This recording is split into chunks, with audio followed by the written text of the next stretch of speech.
मेरा नाम शिप्रा भटनागर है और आप सभी का मेरे channel Shipra Bhatnagar the book lover में बहुत बहुत स्वागत है। तो फ्रेंड्स, मैं आपको आज एक और इंटरेस्टिंग बुक की समरी लाई हूँ जिसमें 7 rules of money for life बताया गया है, जो कि मैरी हंट के द्वारा लिखी हुई एक बहुत अच्छी किताब है। एक सर्वे किया गया है जिसमें कि पता चला है कि 50% से ज़्यादा लोग ऐसे होते हैं जिनके पास फ्यूचर के लिए कोई सेविंग्स नहीं होती है। उसी तरीके से 30% लोग ऐसे होते हैं जिनके पास फ्यूचर या रिटायरमेंट के लिए ओनली 10 लाख से भी कम का अमाउंट होता है। तो ये बुक समरी आपको ये सिखाएगी कि किस तरीके से आप डेली लाइफ की मनी को, डेली लाइफ के खर्चों को कंट्रोल करके अपने फ्यूचर को बहुत अच्छा बना सकते हैं। अपनी मनी को बहुत अच्छे से इन्वेस्ट करके आप अपना फ्यूचर बहुत अच्छा प्लान कर सकते हैं। आई होप आपको ये समरी पसंद आएगी। अगर पसंद आए तो वीडियो को लाइक कीजिए और अपने फ्रेंड्स के साथ इसको शेयर भी कीजिएगा। तो चलिए हम इस बुक में समझेंगे मनी के वो 7 इंपॉर्टेंट रूल्स जो कि मैरी हंट ने बताया है, जिसको फॉलो करके इम्प्लीमेंट करके हम भी अपनी लाइफ में एक अच्छी सेविंग्स को इकट्ठा कर सकते हैं और अपने फ्यूचर को एक ब्राइट और एक अमीर और कामयाब बन सकते हैं। तो फ्रेंड्स, मनी का सबसे पहला रूल है पे योर सेल्फ, यानी कि हम जो भी कमाते हैं उसका 10% या 20% हमें अपनी सेविंग्स के लिए रखना चाहिए। ये सबसे पहला नियम है, क्योंकि कमाना इतना इम्पोर्टेंट नहीं होता है जितना उसको बचाना और मैनेज करना होता है। ऐसा मैंने अपनी पिछली बुक में भी बताया था। और मैरी हंट के अनुसार हम सब में अमीर और कामयाब बन सकते हैं। हम सब अपनी मन चाही दौलत को पा सकते हैं।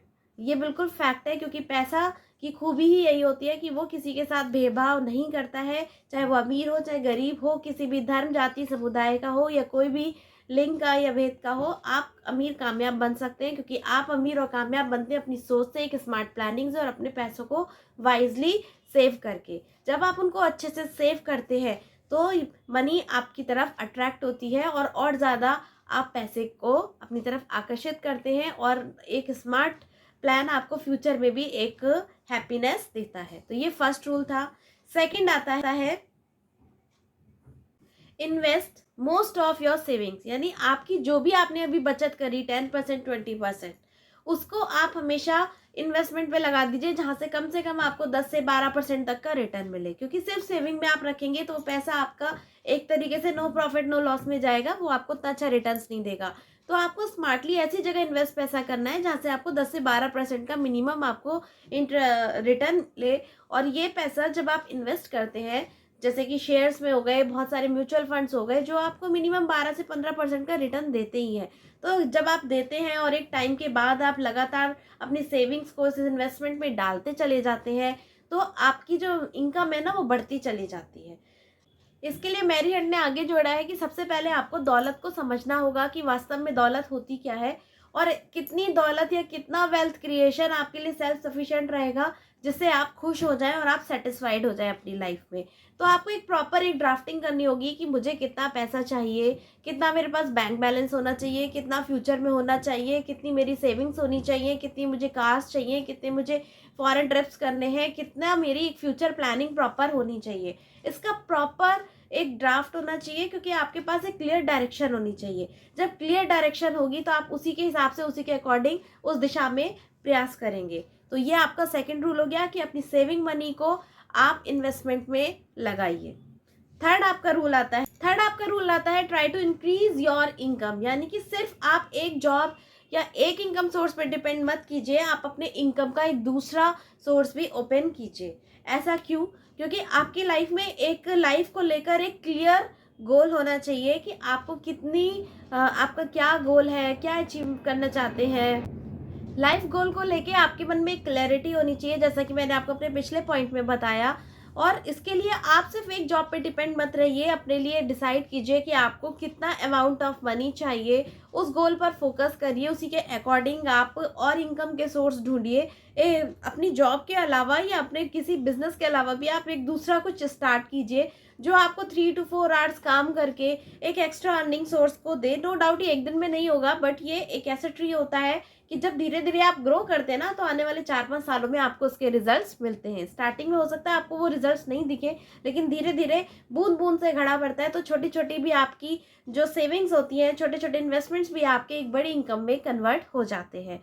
तो आपको क्लियरिटी होनी चाहिए कि कितना अमाउंट चाहिए और उसके लिए ये सफ़र कैसे शुरू करना है, कौन से इनकम सोर्स आपको डेवलप करने हैं अपनी जॉब या बिजनेस के अलावा, और इस सफ़र को कैसे कंटिन्यू रखना है, इसमें आने वाले चैलेंजेस कौन कौन से होंगे, सब पे फोकस करिए। और उन सब के बाद भी बाउंस बैक करते हुए आप अपने गोल पर फोकस रहिए, लाइफ के गोल पर फोकस रहिए कि इतना तो हमें अचीव करना ही है, इतनी तो हमारी सेविंग्स, इतनी हमारी प्रॉपर्टी, इतना बैंक बैलेंस हमारे पास होना ही होना चाहिए। और उसी के अकॉर्डिंग आप साइड बिजनेस या साइड अपॉर्चुनिटीज़ पर भी ट्राई करते रहिए। साथ में शेयर, स्टॉक, बॉन्ड, मतलब जो भी आपके एडवाइज़र होते हैं उनसे भी आप एडवाइस लेते रहिए कि किस तरीके से हम अपनी मनी को मल्टीप्लाई करें।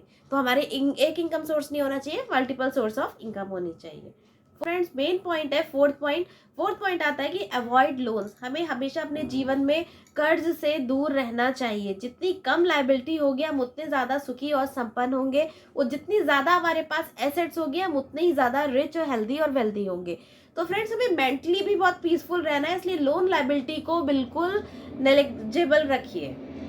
अगर आप किसी लग्जरी को या किसी प्लेजर को भी इंजॉय करना चाहते हैं तो पहले आप अपना सेव कीजिए, थोड़ा इन्वेस्ट कीजिए, और उसके बाद उसके लिए भी एक अमाउंट रखिए कि इस अमाउंट से हम अपनी लग्जरी या प्लेजर को एंजॉय करेंगे।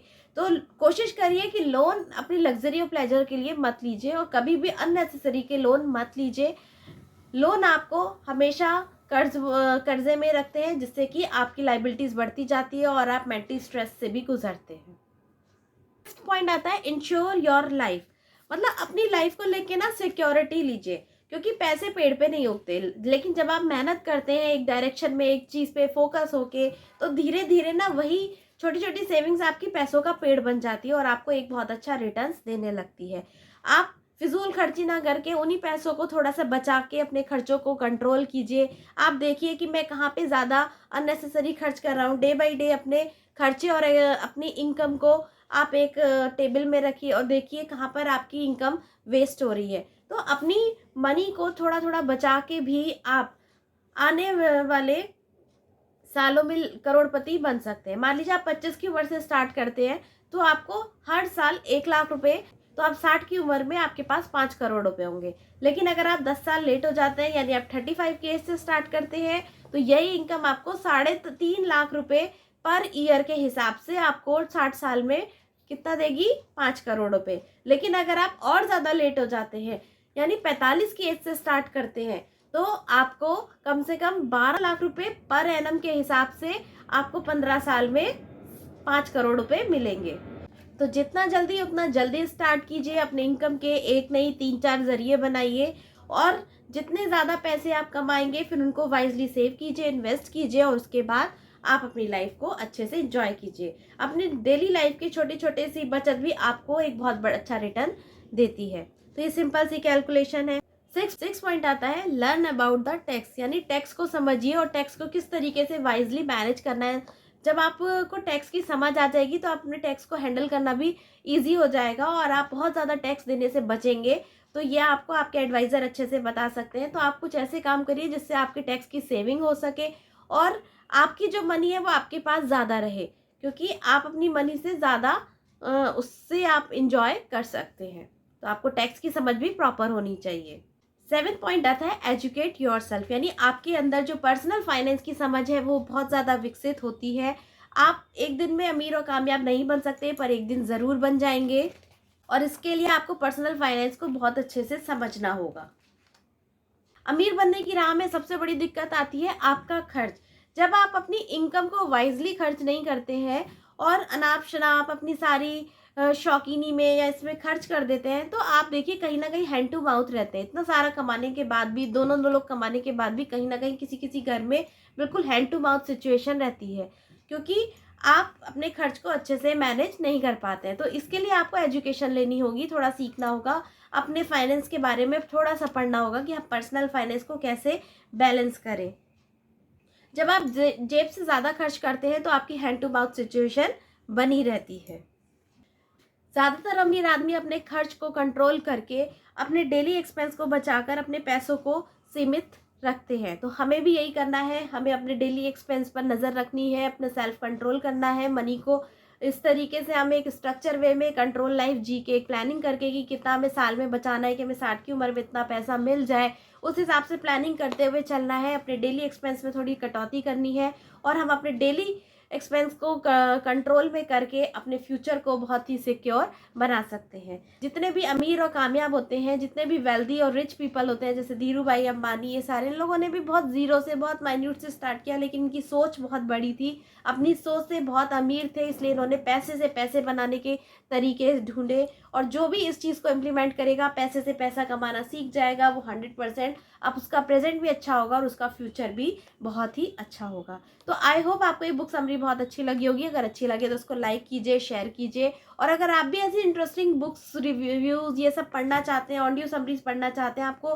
बुक परचेस करनी है, तो नीचे आप लिंक डिस्क्रिप्शन में दिया है, आप अमेजोन से ले सकते हैं, नहीं तो आप कुकू FM डाउनलोड कर सकते हैं। मेरे रेफर कोड को यूज़ करेंगे तो आपको 40% का डिस्काउंट मिल जाएगा साल भर की मेंबरशिप पे। तो wish you all the best, खुश रहिए, मस्त रहिए, आगे बढ़ते रहिए।